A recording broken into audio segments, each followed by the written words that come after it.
말씀 함께 받겠습니다. 신약 성경 누가복음 1장입니다. 5절, 6절 두 절 말씀을 함께 받겠습니다.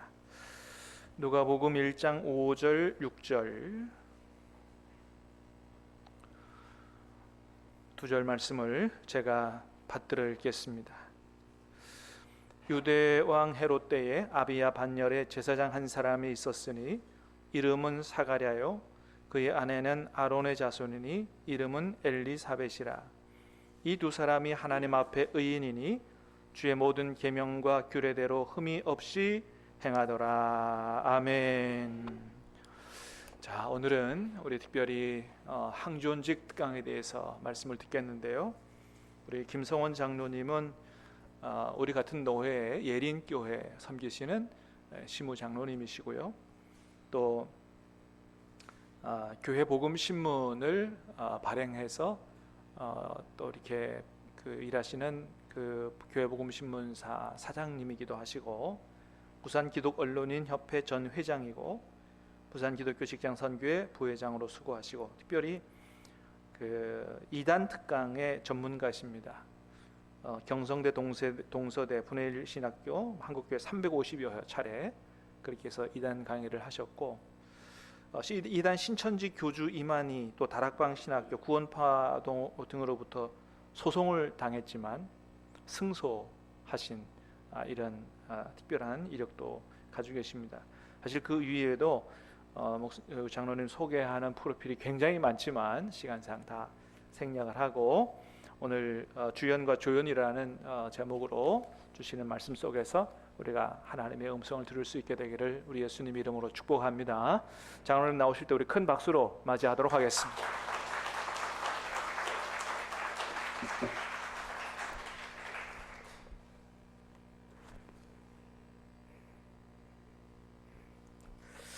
오늘 본문 성경을 잘 보시면 누가복음 1장은 제가 성경을 가만히 들여다보니까요, 세례 요한의 아버지 어머니 그리고 예수님의 아버지 어머니에 대한 얘기가 지금 좀 나옵니다. 누가복음 1장을 이렇게 보면은 자칫 잘못하면은 성경의 주인공이 세례 요한이 아닌가 이렇게 생각할 수도 있는데, 그 본문 내용을 쭉 우리가 훑어보면은 어디까지나 세례 요한은 예수님이 오시기 위한 조연에 불과합니다. 근데 사가랴나 엘리사벳이 세례 요한을 이제 조연으로 이렇게 만들어가는 과정에 이분들이 세례 요한까지도 예수님의 조연이 되는데, 그 조연의 첫 번째 조건이, 여러분 성경을 가만히 저도 읽어보니까요, 공통점이 하나 있습니다. 그게 뭐냐면은 조연이 되기 위해서는 성령이라는 단어가 있더라고요. 나중에 한번 누가복음을 자세히 한번 읽어보십시오. 1장만 읽어보시면은 세례 요한의 아버지 어머니 세례 요한까지도, 세례 요한도 역시 잉태에서 태아 속에서도 성령의 충만함을 받았다라고 이렇게 나옵니다. 또 마리아나 요셉도 또 성령의 충만함을 받았다 이렇게 나옵니다. 우리가 기도할 때 많은 그런 기도를 하죠. 성령의 충만함을 받아야 된다. 여러 가지 성령의 충만 얘기를 많이 하시는데, 그 성령을 받은 사람은 기도 많이 하고 성경 말씀 많이 읽고 찬양 많이 하고 성령을 받죠. 근데 성령을 받았다고 말하지만은 열매가 없으면은 그 무슨 소용이 있겠습니까? 기도 실컷 하고 찬양 실컷 하고 은혜 이렇게 부르고 말씀에 아멘하고 그걸 다 했는데, 교인들하고 관계나 목사님하고 관계나 그것을 다 그냥 쏟아버립니다. 그러니까 은혜를 많이 받고 성령을 받았다 하면은 그 열매가 정말로 저분은 성령을 받았기 때문에 온유하다, 화평하다, 여러 가지 정말로 사람이 정말로 온유할 정도로 이렇게 지금 보여야 되는데, 어디까지나 세례 요한도 역시 예수님의 조연밖에 안 되거든요. 예수님을 지금 만들기 위해서 이분이 오셨는데 아버지, 어머니까지 다 성령을 그렇게 받았다는 거죠. 저는 이 성경책을 읽으면서 여기와 흡사한 우리 성경에 많은 사람들이 나오는데 주연과 조연 얘기가 많이 나오죠. 그렇죠?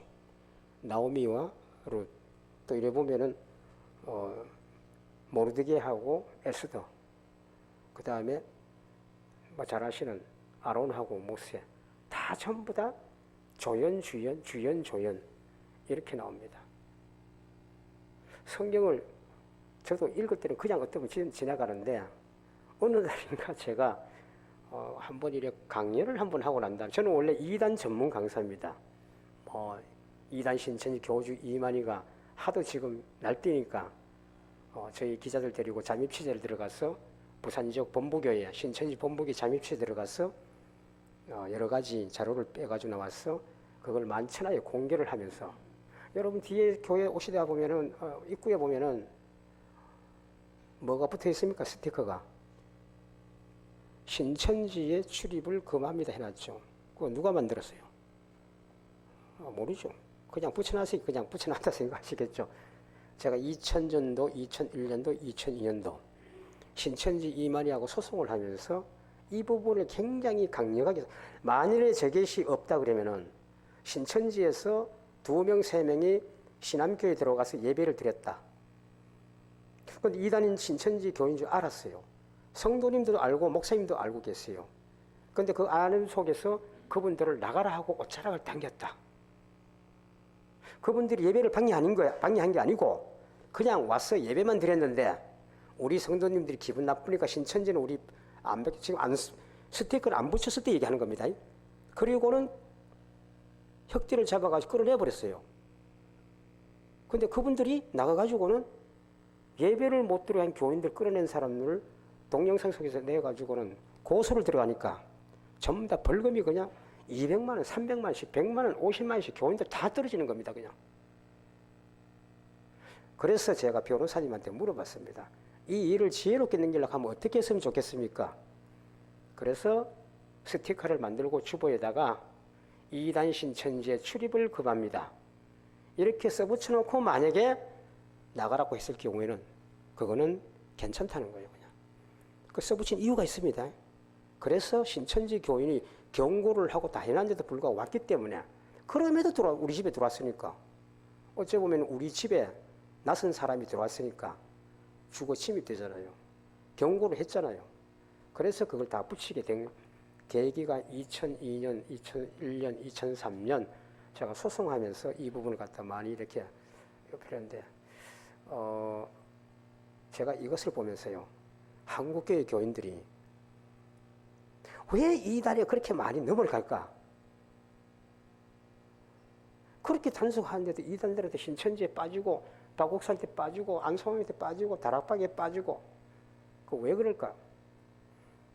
그래서 제가 가만보니까 우리 한국교회 성도님들 좁히면 신암교회 성도님들 정체성이 약하다는 겁니다.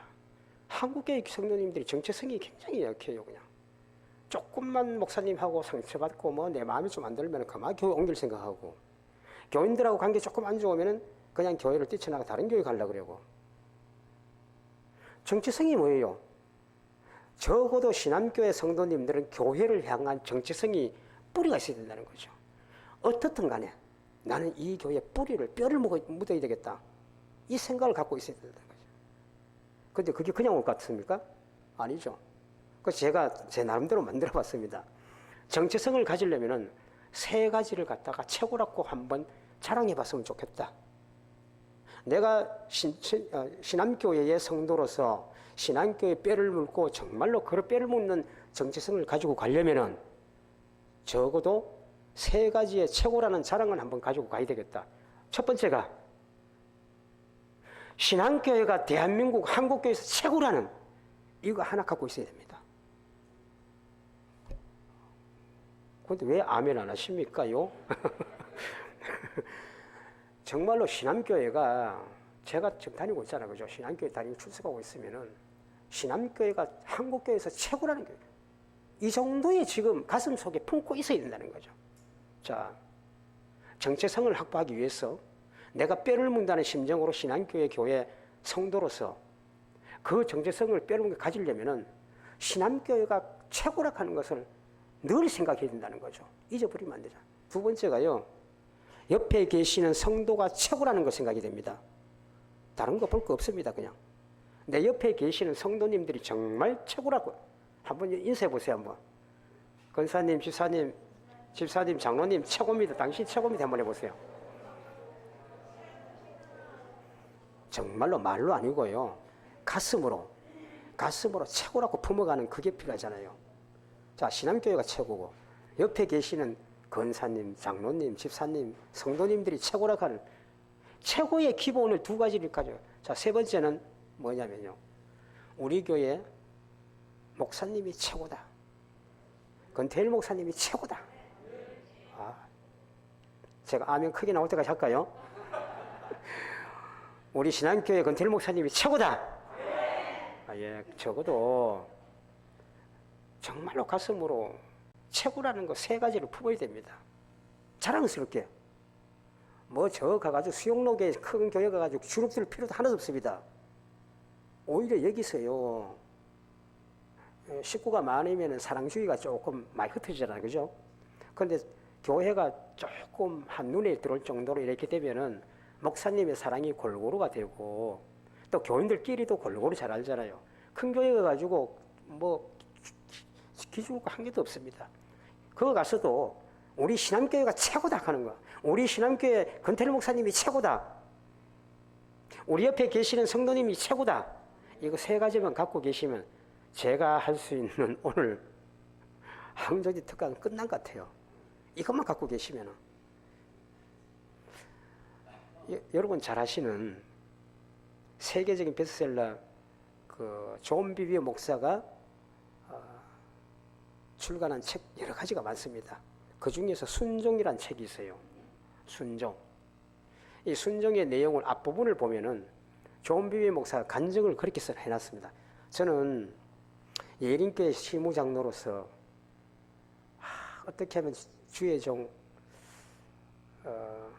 하나님의 대언자 우리 김성대 목사님을 어떻게 하면 잘 모실까? 저 농담 아닙니다. 진짜입니다. 우리 목사님 물어보십시오. 한번. 정말 저는요, 우리 목사님 어떻게 하면 잘 모시고 목회를 잘하가지고 편하게 하실지, 저는 100%에다가 20%를 더 더해가지고 120%에 저는 목사님을 미루는, 어떻게 하면 우리 목사님이 그렇게 지도자로 세우셨으니까, 영적 지도로 세우셨으니까 무조건 그분이 하고 싶은 대로 좀 해드렸으면 좋겠다. 이렇게 해서, 근데 제가 우리 목사님한테 물어봤어요. 목사님, 간혹가다 한국교회에서 저에게 2단 특강의 강의를 들어오는 게 아니고 학년제 특강이 들어오는데 제가 강의를 나가도 되겠습니까, 목사님? 그렇잖아요. 가정에서 남편이 그래도 인정받으려면 아내나 자녀들한테 정말로 인정받는 게 첫 번째 중요하잖아요. 교회에서도 그렇죠. 저도 우리 교회에서 정말로 나가서 강의를, 지는 제대로 되지도 못했는데 나가서 항정직 강의를 한다? 또 이거 말도 안 되는 얘기잖아요. 제가 목사님께 물어봤어요. 목사님, 제가 이런 신청이 들어서 가서 교회 강의해도 되겠습니까? 우리 목사님은 단번에 그냥 가서 해도 괜찮습니다. 장로님 정도 같으면 해보라는 것입니다. 그래서 제가 장로의 사명을 너무나 제가 소중하게 생각해서 저희 교회복음신문 한국기독타임즈에다가 제가 장로 안수를 지금 14년째입니다. 장로 14년 전 장로 안수를 받으면서 제가 저희 신문의 일면에다가 장로 안수를 받고 났어라는 칼럼을 일면에다 제 사진을 걸고 글을 적었습니다. 그 안에는 7, 8가지, 9가지가 여러 가지 있는데 제일 중요한 게 장로는 투표로 교인들이 뽑았으나 교인을 대표하면 안 된다. 목사님을 옆에서 곁에서 목양으로 대변하는 자가 되어야 된다. 제가 그 부분을 가지고 많이 어필했습니다. 한국교회 목사님들이 저를 많이 지켜봤습니다. 저거 신문사 사장이 과연 제대로 잘하겠나? 딱 지켜보십시오. 그냥. 정말로 잘할 수 있겠냐? 한국교회가 간간히 분쟁이 좀 일어나죠. 그죠? 큰 교회든 막 대부분 분쟁이 일어나요. 그 원인이 뭡니까? 자, 장로가 교인들을 대변해가지고 자꾸 듣는 얘기를 목사님한테 얘기를 드린단 말입니다. 그런데 목사님이 때에 따라 들어줄 수도 있고 또 때에 따라 안 들어줄 수도 있어요. 목회하고 안 맞기 때문에. 근데 자꾸 교인들은 이분 저분 해가 목사 장로님들한테 자꾸 올린단 말이에요. 그럼 목사 장로님은 계속 목사님한테 얘기해요. 나중에 가면은 장로님이 몇 번 했는데 안건이 목사님이 안 들어주면은 이제는 교인들은 아니고 장로가 목사님한테 조금 이상하게 보기 시작합니다. 왜 자꾸 내 말 안 들어줄까? 이러다 보면은 갈등의 원인이 거기서 나온단 말이에요. 한국교회 갈등이 대부분 교인들을 대변하다 보니까 그렇죠. 그러나 장로가 목사님을 갖다가 대변하고 합니다. 저는 장로가 되면서 그렇게 글을 적고 난 다음에 안수입사님들이 저희 교회에 한 20명 됩니다. 제가 그랬어요. 안수입사님들이 한번 모임이 있을 때에 제가 안수입사에서 장로가 됐잖아요. 그래서 제가 그랬죠. 안수님들 그렇게 얘기했습니다. 집사님들, 권사님들 앞으로는 저에게 어떤 의견을 올려도 목사님께 안건을 올리지 않습니다. 저 선언을 했습니다. 안수집사님들, 권사님 좀 서운한 맛도 있죠. 저는 절대로 이제는 그렇게 못합니다. 저는 목사님의 목양이 빛나도록 옆에서 대변해주고 협력해주는 그런 장로가 되어야 되지. 이제는 그렇게 못해. 지금 우리 교회는 그리 안 합니다. 이제는 전혀 그런 것도 없습니다. 제가 사람이니까 장로로서 세움 받아서 정말로 그렇게 다짐을 하고 가는 중에 저도 사람이니까 때에 따라 가지고는 약간의 섭섭함도 있고 그럴 수도 있잖아요. 그러면서 제가 5번을 필독한 책이 있습니다. 그게 존 비비 목사의 순종이라는 책입니다. 성도님들 적어도 항존직 같으면요 집집마다 존 비비 목사의 순종의 책을 사셔가지고 내가 조금 힘들고 어려울 때는 그 책을 한 번만 좀 읽어봐 주세요. 또 힘들고 어려우면 또 읽어봐 주세요. 또 힘들고 또 어려우면 3번 읽고 4번 읽고 5번 읽어보십시오. 제가 앞에 존 비비 목사의 간증을 제가 조금 소개하면은 존 비비 목사가 대형 교회에 교회학교 중고등부 사역자를 뽑는다는 광고가 나갔습니다. 미국에서. 교회가 큰 교회 괜찮아요. 그래서 존 비비 목사가 지원을 합니다. 합격했어요. 자, 이제 중고등부 사역자가 되었으니까, 청소년 사역자가 되었으니까 이분이 이제 성장을 시키기 위해서 여러 가지 프로그램을 책을 보던 중에 저 서부 쪽에 아주 먼 거리에 어느 교회가 학생부가 1000명이 넘고 2000명이 넘고 3000명이 넘는데 그렇게 성장한 교회에 미국 전역에서 탐방 러시가 일어날 정도로 모델이 되고 있다 그러니까 존 비비 목사가 어느 날인가 중고등부 교사 몇 명을 데리고 비행기를 타고 교회 돈으로 예산을 받아가지고는 그 교회에 가서 근 4박 5일 동안을 탐방을 합니다. 어떻게 해서 이 청소년 사역부 중고등부 학생들이 이렇게 성장이 되고 있을까? 가서 보니까 남다릅니다. 잘 아시냐? 미국은 학생들이 우리 금요일날 우리 집에서 어디 파티를 하는데 그 파티에 너는 와라.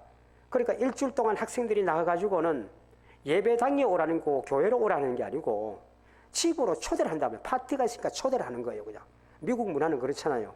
그래서 초대를 많이 하는데 이렇게 초대하면 7-8명 초대하면은 거기서 한참 동안 놀고 여러 가지 얘기하다 보면 그 연결을 주일날 예배까지 연결한단 말이에요.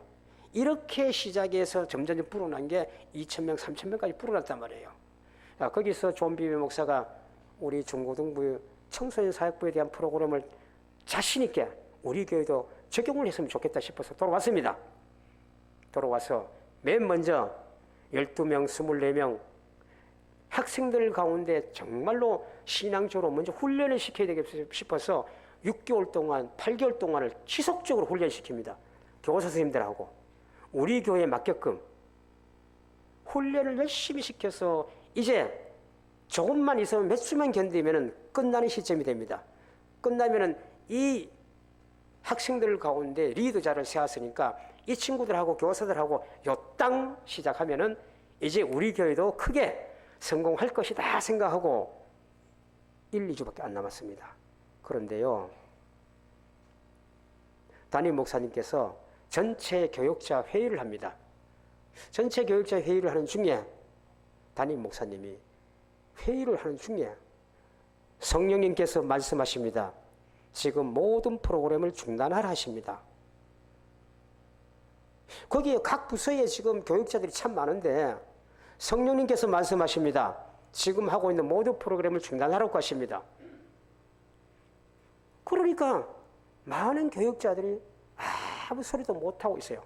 그런데 존 비비 목사님 귀에는 어떻게 들리냐면, 에이, 다른 분한테는 그렇겠지만은 우리 청소년 사역부, 중고등부 사역부에는 나한테는 해당이 안 되겠지. 그렇게 생각하고 그 여사로 들었습니다. 목사님께서 서너 번을 그렇게 또 말씀하셨습니다. 성령님께서 말씀하십니다. 여러분이 진행하고 있는 프로그램을 전면 중단해 주세요. 그래서 존비의 목사님이 듣고 계시다가 목사님께 질문을 합니다. 목사님, 우리 청소년 사역부는 아니지요? 존비 목사님이 이렇게 질문을 합니다. 담임 목사님께서 또 말씀하십니다. 똑같은 말씀을 하시는 겁니다. 성령님께서 말씀하십니다. 현재 지금 진행하고 있는 프로그램을 다 중단하십시오. 자, 존비 목사가 일났습니다. 마음에서 그냥 막 이게 뭔 날벼락이냐. 아니, 지금 거기 가서 교회돈 써가지고 일주일 동안 거기 가서 비행기 타고 가서 여러 가지 재정적으로도 투자하고 시간도 투자하고 물질 투자하고 여러 가지 다 했는데 지금 와서 몇 달 동안을 지금 곧 이제 리더자들을 키워서 시작할 단계에 들어왔는데, 아니 목사님은 지금 성령께서 말씀하십니다. 지금 프로그램 모든 걸 중단하라니 이 기가 차잖아요. 존비의 목사님 또 묻습니다. 목사님 우리는 아니죠. 담임 목사님은 변함없습니다. 성령님께서 중단하라고 하십니다. 이제야 존비의 목사가 깨달았습니다. 아, 나까지도 포함을 하는구나. 그리고는 그 자리를 박차고 그냥 나와가지고는 차를 모고 집으로 바로 향합니다. 집으로 향해서 문을 열고 현관을 들어서니까 아내가 웃으면서 반갑게 맞이합니다. 그러면서 아내가 남편 얼굴을 보니까 존비영사 얼굴 보니까 막 이 지금 화가 나가지고 지금 막 분을 갖다 어디에 지금 쏟을지 모를 정도로 지금 얼굴이 일그러져 있습니다. 그래서 아내가 여보 왜 그러세요? 왜? 하니까 말이야 담임 목사님이 말이야 내가 다 지금 했는데 어쩌고 저쩌고 막 하는 거예요. 그래서 아내가 이런 말 합니다. 여보 하나님의 또 다른 계획이 있겠죠. 그런데도 불구하고 존비의 목사는 당신이 뭘 아냐 하고는 화를 내고는 자기 방으로 들어갑니다. 그때에 옷을 벗으려고 앞에 탁 보니까 유리창에 자기 모습이 그대로 보이는 겁니다. 보니까 자기 얼굴이 그대로 드러나잖아요. 그때에 하나님의 음성이 들어옵니다. 존 비비어야, 네가 누구 사역을 하고 있느냐? 아유 주님, 당연히 주님의 사역을 하고 있는 거죠. 하나님 다시 말씀합니다. 성령님이 다시 말씀하십니다. 아니야, 너는 너의 사역을 지금 하고 있는 거야. 무슨 말씀입니까 성령님? 내가 지금 거기 가서 사업하고도 투자도 하고 이렇게 자고 지금 리자를 세워서 이렇게 하고 막 성령님한테 그냥 막 분을 참지 못하고 얘기를 다 합니다. 그냥 이 너무 그러지 않냐고요. 담임 목사님이 뭘 합니까? 어떻게 알아요? 한꺼도 하면서 지금 중단을 하고 있습니다. 하나님, 성령님 이게 맞는 얘기입니까? 막 다 퍼버요. 그런데 성령님께서는 비비어가 모든 것을 쏟아놓을 때까지 인내하면서 다 듣고 계십니다. 다 듣고 나신 성령님께서 이렇게 얘기하십니다. 비비어야, 너는 너 사역을 빛내라고 여기에 보낸 게 아니다. 너는 담임 목사님을 잘 섬겨서 함께 협력해서 가라는 것이 너에게 분부한 것이지 너가 이렇게 하라고 하는 게 절대로 아니다. 이 교회의 담임 목사, 이 교회의 지도자는 한 사람밖에 없다. 너 아니야. 너가 심판대에 섰을 때에 내가 심판하는 것은 너가 학생들을 사역지를 크게 해서 키워서 그것을 잘했다 칭찬하고 못했다고 내가 징벌하는 게 아니야. 그 심판을 하는 게 아니고 너가 지도자에게 순종했냐 아니냐 그것을 내가 더 크게 본다. 여러분 성도님들 존 비비의 목사의 간증 앞부분을 힘들고 어려울 때마다 한번 보십시오. 존 비비의 목사가 거기서 꼬꾸라집니다. 여기서 성령 하나님을 새로 발견합니다. 하나님 그러면서 회개를 합니다. 정말로 눈물로 참회의 회개를 드리죠. 그리고는 담임 목사님한테 전화 드려가지고 죄송합니다. 잘못했습니다. 자 보십시오. 20몇 명이 갖고 온 리더자들을 지금 중고등부 학생들을 세워놨는데 훈련시켜놨는데 몇 개월 동안 비비어가 학생들에게 충분한 이해를 시키고 학생들이 소용돌이에 또 빠질까 싶어서 나서서 이해를 시키고 목사님한테 잘못했다고 용서도 구하고 하나님 앞에 회개도 구하고 이런 것들이 존 비비어가 오늘날 정말로 세계적인 목사로 성장하는 데 밑거름이 되지 않았나 저는 그렇게 생각합니다. 그래서 저도 사람이잖아요. 장로로 세움받아가지고 때에 따라가지고 그런 일 있었다 싶어서 한 번씩 존 비비어 목사님의 책을 뒤에 부분을 다 읽으라는 게 아니고요. 앞에 부분의 간증, 그 간증을 저는 한 6, 7번 읽었습니다. 힘들고 어렵을 때 내가 시험에 빠지려고 앞에 살짝 오면은 저는 그 책을 많이 읽었습니다. 그러면서 목사님에게 가능하면은 그렇게 해보자. 제가 제 자랑 같은 거는 절대로 아닙니다. 저는 저에게는 아들과 딸이 33, 28, 9 아직 결혼을 안 했습니다. 근데 얘들이 그 대학을 들어갈 때요. 우리 한국교회가 늘 그런 말 하죠. 다음 세대가 없다. 신앙교회도 다음 세대가 없고 예린교회도 다음 세대가 많이 없습니다. 그렇죠? 다음 세대 없다 말을 왜 해야 됩니까? 저는 이걸 거꾸로 얘기하면은 다음 세대 없다고 하는 장로님들, 권사님들, 집사님들 한번 가슴에 손 얹고 한번 생각을 해보시라고요. 자기 집에 자녀들만 잘 나오면 한국교회 다음 세대는 살아납니다. 저는 일찍부터 그걸 태도했어요. 제가 깨달았습니다. 제가 우리 아들, 딸이 대학교 들어갈 때에 제가 이렇게 했습니다. 야, 너가 대학교 등록금은 아빠가 대주겠는데 이후에 너네들이 대학교 들어가게 되면은 그 대신에 대학교 등록금하고 너가 아빠 말 듣는 거하고 조금 바꾸자. 그 아빠가 뭡니까 물어요. 첫 번째, 11시 대예배, 오후 2시 예배, 수요 예배, 금요 예배, 월삭 새벽기도 의무적으로 나온다. 우리 아들, 딸이 가만히 듣고 있다. 아빠, 학교 뭔 일이 있고 이러는데 어떻게 그거 안 하고? 아, 그럴 때는 사정 얘기를 아빠한테 전달해라. 그리고 성가대 하나를 봉사하든 주일학교 하나를 봉사하든 봉사해라.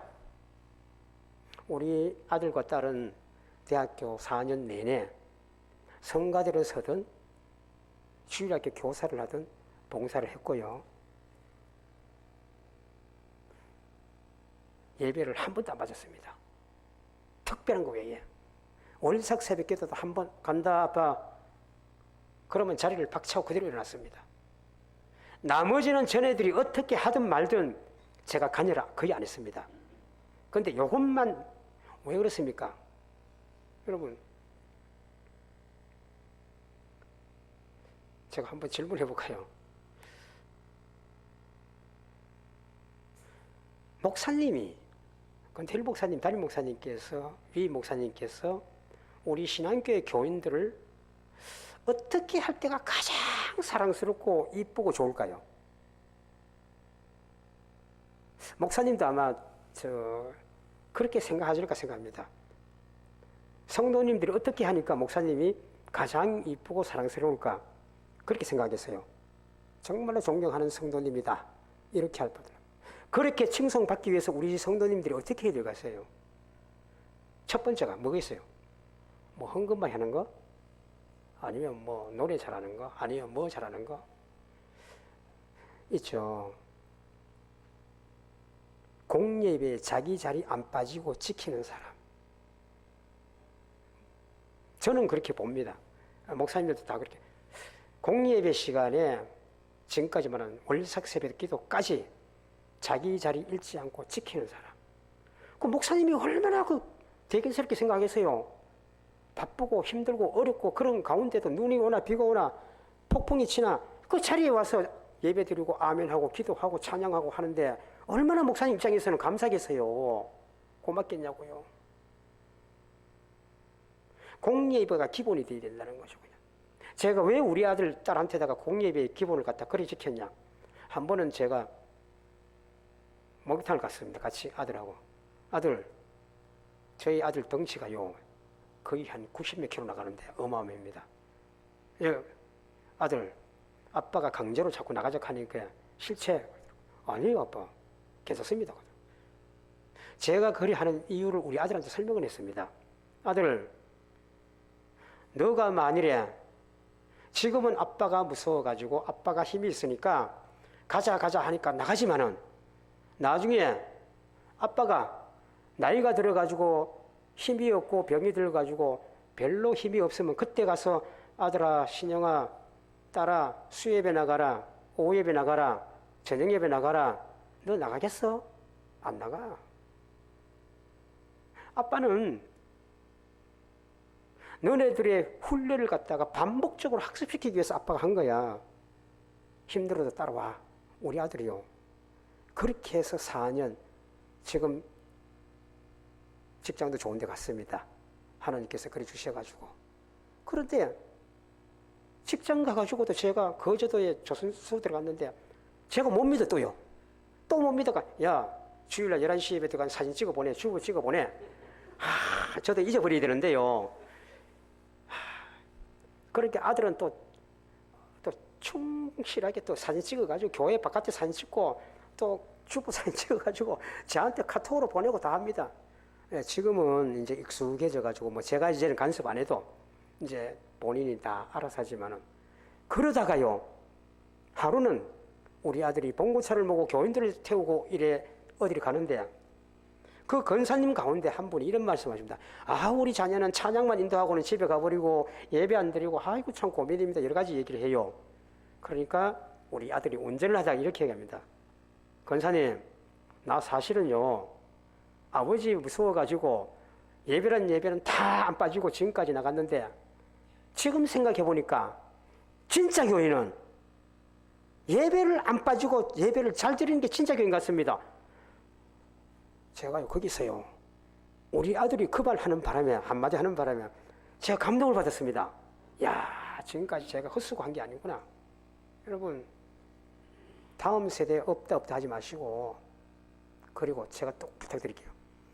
옆집 애 잘했다 뭐했다 간섭할 거 하나도 없습니다. 흔히들 우리 성도님들 모이면은 옆집에는 누가 잘했는데 니는 뭐야 막 이런 식으로 자꾸 하지 마시고 내 애는 내가 책임지면 돼요. 다른 집에 애 그 볼 것도 없습니다. 잘하면 칭찬해 주면 되는 거고 못하면 기도해 주면 되고 격려해 주면 되지. 우리 자녀들 우리만 책임지면은 아무 문제가 없어요. 다음 세대가 없다고 얘기하지 마시고 그렇게 해봐요. 제가 서울의 어느 교회 목사님이 부흥하시다 그런 말씀 하시더라고요. 교회가 이제 건축을 합니다. 그래서 건축을 1년 반에 걸쳐서 건축을 하는데 건축을 엄청 열심히 합니다. 하다가 목사님이 교회 건축하니까 어떻게 돼 있어? 매일마다 나오셔가지고 교회 벽돌부터 모든 것을 다 지금 일일이 체크하고 정말로 내 집 짓듯이 하나님의 성전을 짓는다는 그런 마음으로 열심히 지금 교회를 같이 지금 올리고 있습니다. 그래서 교회가 1년 반 뒤인가 완공이 됐습니다. 다 완공이 되어서 멋진 최현대식 건물로 완공이 되었는데 첫날 예배를 드립니다. 장로님들이 한 20명 되는데요. 첫날 예배를 또 드리니까 교회는 다 새 거고 새 건물이고 다 됐는데 뭐가 한 겁니까? 담임 목사님이 조금 많이 떨어지거든요. 그러니까 어떤 장로님들은 담임 목사님을 새로운 목사님, 젊은 목사님으로 새로 청빙해서 바꿨으면 좋겠다. 이런 말들이 좀 나옵니다. 그러니까 그동안에 목사님은 너무 건축에다 올인을 하다 보니까 이 교인들에게 미처 신경을 많이 못 쓴 거예요. 그러다가 그런 말이 계속 나오니까 거기에 수장로님이 원로 장로님하고 둘이 의논을 하셔가지고는 하루는요 새벽 기도를 드리는데 연결을 다 해서 장로님들을 전부 다 새벽 기도에 다 동원시켰습니다. 자, 수장로님하고 원로 장로님이 새벽 기도 나오시니까 안 올 수가 없잖아요. 그래서 새벽 기도를 다 지금 불렀습니다. 불러가지고는 예배를 드리고 난 다음에 장로님들 다 일어세워요.